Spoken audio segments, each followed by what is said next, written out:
Good morning students. मैं Rajendra Prasad सूर्यावली school के YouTube channel पर आपका हार्दिक अभिनंदन करता हूं। आज मैं आपके लिए लेके आया कक्षा 9th का चैप्टर है 6th रेखाएं एवं कोण। तो हम इनकी कुछ डेफिनेशंस, कुछ परिभाषाएं के बारे में आज मैं आपको इस वीडियो में बताने वाला हूं। तो चलिए स्टार्ट करते हैं। सबसे पहले हम देखते हैं रेखाएं। रेखाएं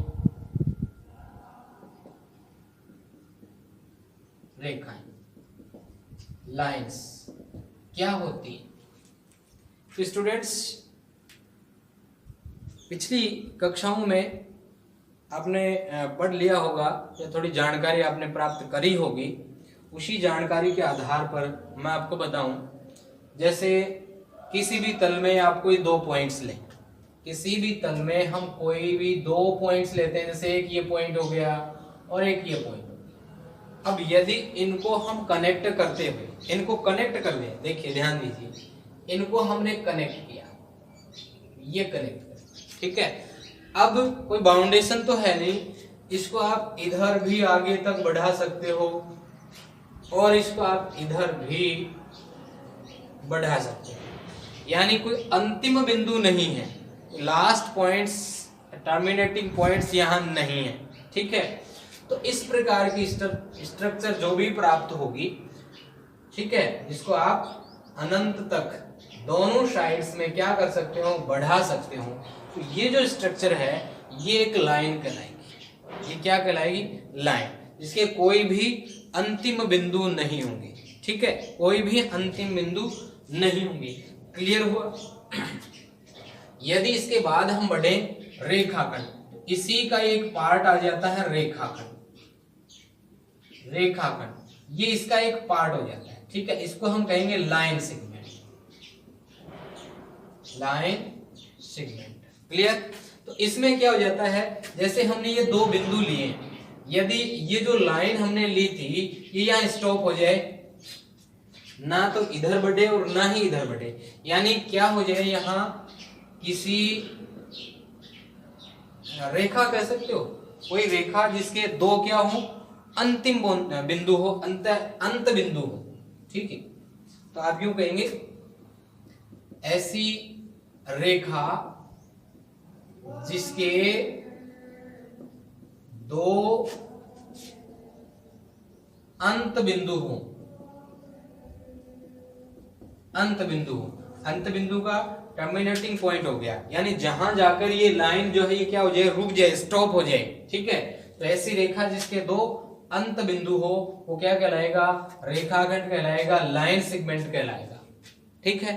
क्लियर हुआ? इसके बाद यदि हम बात करें किरण की, किरण रे, ये क्या होती है? ये भी, ये देखिए एक दूसरे से रिलेटेड है, थोड़ा सा ध्यान देने की बात है बस। रेखा हो गया, रेखाखंड हो गया, तो रेखाखंड में दो अंत बिंदु हो गए। किरण में क्या होगा? एक अंत बिंदु होगा, एक अंत बिंदु होगा, ठीक है। तो ऐसी रेखा, ऐसी रेखा जिसका एक अंत बिंदु, ठीक है, एक अंत बिंदु, और दूसरा क्या हो उसका पता नहीं, वो अनंत तक जा सकता है, यानी कुछ इस प्रकार की स्ट्रक्चर। रेखाखंड तो हो गया, दोनों पॉइंट जो कंफर्म होंगे ए और बी, ठीक है। इसमें लाइन में पॉइंट्स जो कंफर्म नहीं होंगे, लाइनें जो है वो अनंत तक दोनों साइड में बढ़ाई जा सकती है ये। और ये जो किरण, इसमें एक बिंदु जो है वो फिक्स होगा, जैसे ये यहाँ हो गया ए, और ये जो लास्ट बिंदु है ना, इसका आपको पता नहीं कहीं पर भी, ठीक है, कहाँ होगा। यहां से एक अंत बिंदु, एक बिंदु फिक्स हो गया, ठीक है। तो आप इसे चाहे तो स्टार्टिंग पॉइंट कह दो, अंतिम बिंदु इसका नहीं होगा, ठीक है। तो इस प्रकार की जो भी स्ट्रक्चर होगी वो कहलाएगी किरण, ठीक है। इसके बाद कोण, एंगल। तो एंगल में क्या होता है, दो किरणें मिलकर एक कोण का निर्माण करती हैं, ठीक है, किसी एक बिंदु से। समझिए, किसी एक बिंदु से, जैसे किरण की बात करी थी तो उनमें एक पॉइंट फिक्स था, तो उसी फिक्स पॉइंट से दो किरणें हों जिनका एक बिंदु क्या हो, उभयनिष्ठ हो। एक उभयनिष्ठ बिंदु से गुजरने वाली दो किरणें जो वो कोण का निर्माण करती हैं। तो आप कह सकते हैं एक उभयनिष्ठ बिंदु से गुजरने वाली दो किरणें कोण का निर्माण करती हैं।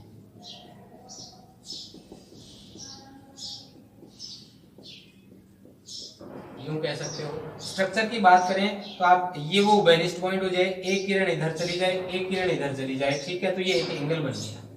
क्लियर है, समझ में आ गया।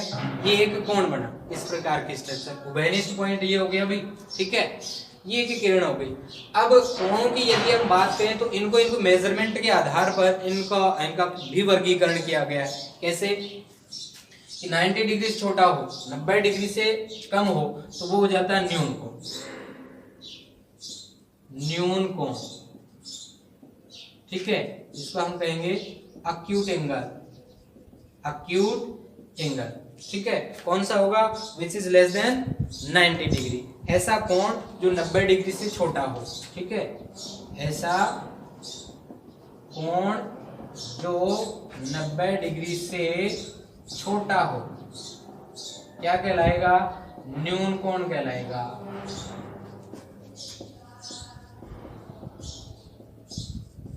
क्लियर हुआ? न्यून कोण। एक होता है अधिक कोण,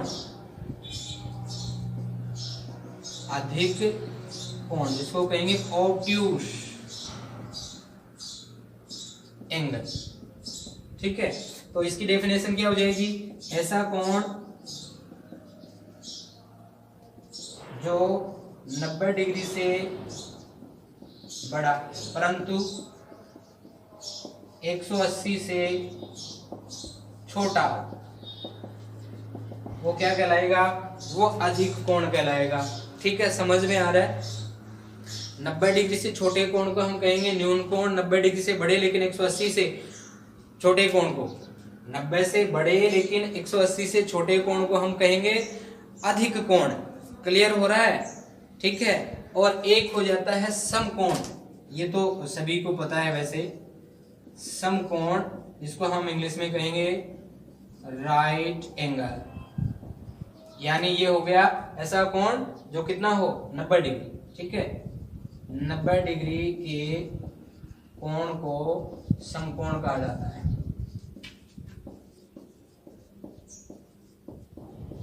ओके, ठीक है। फिर इसे आगे बढ़ाएं हम, इसी को आगे बढ़ाएं तो इसी टाइप्स में क्या आ जाता है? एक आ जाता है सरल कोण जिसको हम रिजु कोण भी को कहते हैं। सरल कोण, सरल कोण या फिर इसको रिजु कोण भी कहा जाता है, ठीक है। या फिर सिंपल एंगल हो गया। तो ये कौन सा होता है? जो equal to 180 angle which is equal to 180, 180 degree के बराबर जो कोण होता है, या 180 डिग्री के कोण को क्या कहा जाता है? कोण को ये आपका सरल कोण कहा जाता है या रिजु कोण कहा जाता है। फिर इसके बाद प्रतिवर्ती कोण होता है, प्रतिवर्ती कोण, ठीक है। एक हो जाता है प्रतिवर्ती कोण, इसमें क्या आ जाता है? ऐसा कोण जो 180 से तो बड़ा हो, 180 डिग्री से बड़ा परंतु 360 से क्या हो? छोटा। ये जो कोण है ये कहलाता है प्रतिवर्ती कोण, ठीक है। इसी क्रम में फिर क्या आ जाते हैं? पूरक और समपूरक कोण आ जाते हैं। तो पूरक कोण कौन से होते हैं? पूरक कोण, पूरक कोण होते हैं, ठीक है, इनको बोलते हैं कॉम्प्लीमेंट्री एंगल। कॉम्प्लीमेंट्री एंगल्स कौन से होते हैं? ऐसे कोण जिनका योगफल 90 डिग्री हो, ऐसे कोण जिनका योगफल 90 डिग्री हो क्या कहलाते हैं? पूरक कोण कहलाते हैं। पूरक कोण कहलाते हैं। ओके, ऐसे ही संपूरक कोण हो जाते हैं, संपूरक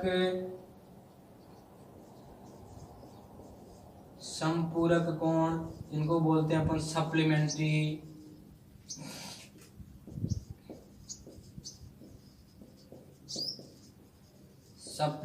एंगल्स। ये क्या होंगे, ऐसे कोण जिनका योगफल कितना हो, 90 की बजाय 180 हो, तो लिख देंगे ऐसा कोण, या ऐसे कर दो, ऐसे कोण जिनका योग कितना हो, 180 डिग्री हो, वो संपूरक कहलाते हैं, संपूरक कोण कहलाते हैं। ठीक है, अब इसी क्रम में इनको यदि अपन आगे बढ़ाएं, आगे हैं आसन्न कोण।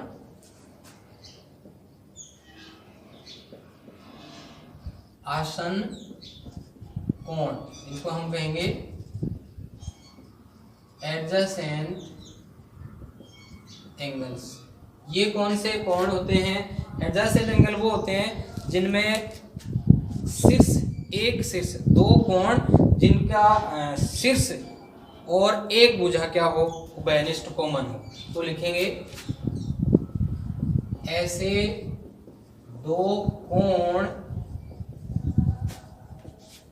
जिनके शीर्ष तथा एक भुजा क्या हो, उभयनिष्ठ,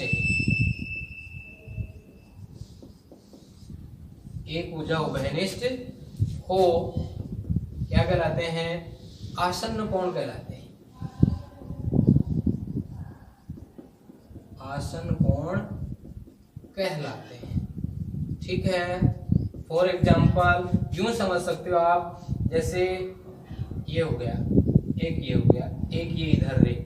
अब ध्यान दीजिए यहाँ, तो एक कोण तो ये हुआ, ये वाला, और एक कोण ये हुआ, तो ये तो कॉमन भुजा हो गई, उभयनिष्ठ भुजा का, उभयनिष्ठ भुजा की बात हुई है, ये तो कॉमन, ठीक है, और ये वो कॉमन शीर्ष हो गया, समझ में आ रहा है, ये कॉमन भुजा हो गई, ये कॉमन शीर्ष हो गया। ठीक है, तो ये जो दो कोण हुए ये कहलाएंगे आसन्न कोण, एडजेसेंट एंगल्स कहलाएंगे। ठीक है, इसी से यदि इसको थोड़ा सा चेंज कर दिया जाए, देखो ये उभयनिष्ठ भुजा हुई, और ये जो है कॉमन भुजा के अलावा जो दो भुजाएं हुई, इनकी डायरेक्शन यदि अपोजिट हो जाएगी, डायरेक्शन अपोजिट, यानी ये जो इसकी डायरेक्शन इधर है, इसकी बजाय ये डायरेक्शन इधर हो जाए, ठीक है, उस अवस्था में इन दोनों एंगल्स का सम कितना है, ये 180 हो जाएगा। तो उस अवस्था में हम इसको रेखिक कोण युग्म भी कहेंगे।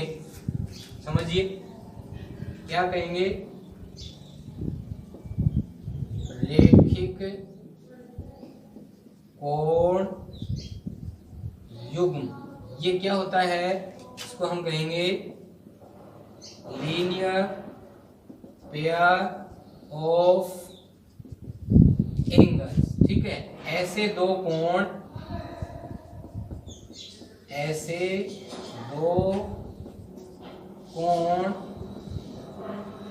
जिनका योगफल 180 डिग्री हो तथा क्या हो उनमें,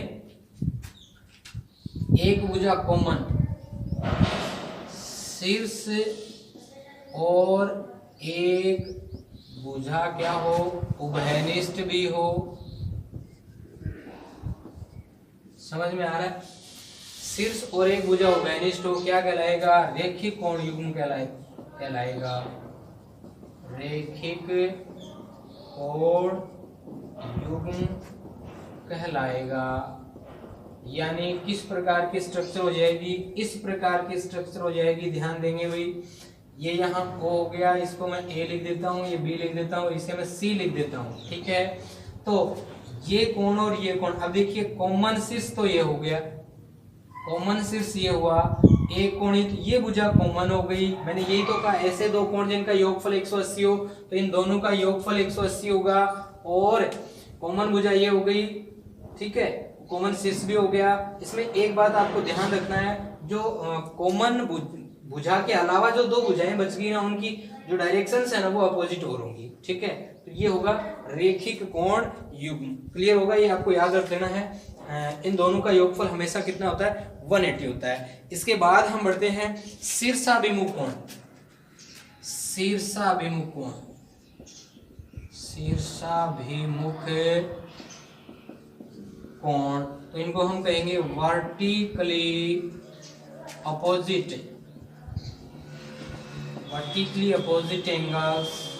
ये क्या होते हैं, दो लाइंस, दो स्ट्रेट लाइंस हैं जो एक दूसरे को इंटरसेक्ट करें। देखिए यूं मानिए, एक ये लाइन है, एक ये लाइन है, दोनों एक दूसरे को इंटरसेक्ट करती हैं। तो इंटरसेक्ट करने के बाद जो अपोजिट एंगल्स होते हैं आमने सामने, जैसे ये और ये हुआ, ये और ये हुआ, तो ये कहलाते हैं शीर्षाभिमुख कोण। यदि डेफिनेशन की बात करें तो क्या लिखेंगे, यदि दो रेखाएं एक दूसरे को प्रतिच्छेद करें तो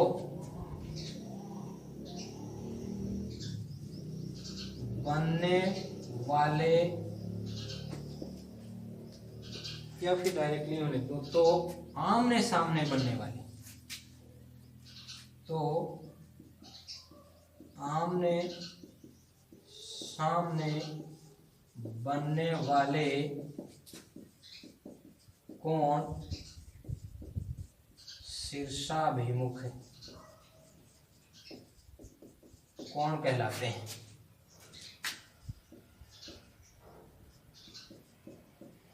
डायग्राम मैंने आपको बना के बता ही दिया। ठीक है, यहां तक। इसी क्रम में फिर आगे यदि अपन बढ़ेंगे तो देखिए संगत कोण भी आएंगे, एकांतर कोण भी आएंगे।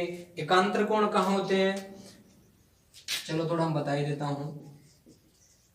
एकांतर कोण ये कौन से होते हैं, अल्टरनेट इंटीरियर एंगल्स।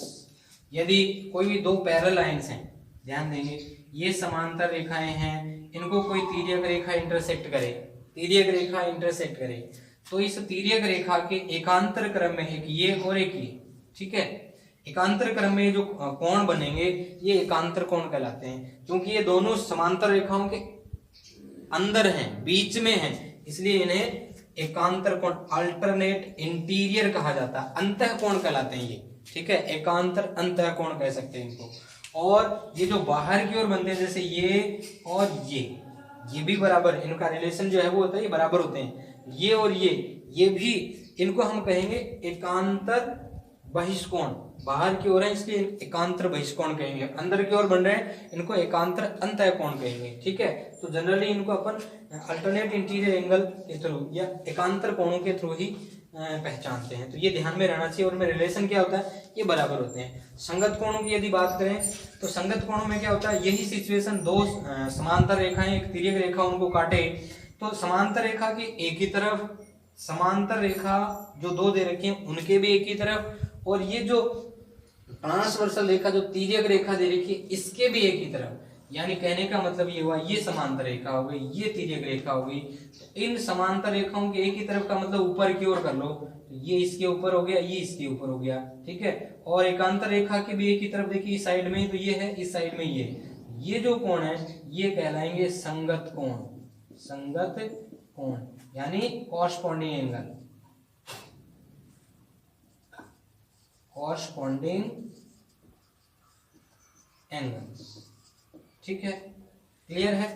ठीक है, ये थी कुछ डेफिनेशंस। इसके बाद में कुछ थ्योरम्स होंगी और उनसे रिलेटेड सवाल होंगे, तो उन पर हम चर्चा करेंगे अगले वीडियो में। ठीक है, तो बने रहिए सूर्या वर्ल्ड स्कूल के यूट्यूब चैनल पर और अपने वीडियोस को लाइक और शेयर करते रहेंगे तथा अपने चैनल को जरूर सब्सक्राइब कर लेंगे ताकि आगे आने वाले वीडियोस के नोटिफिकेशन जो है वो आपको समय समय पर मिलते रहें। धन्यवाद।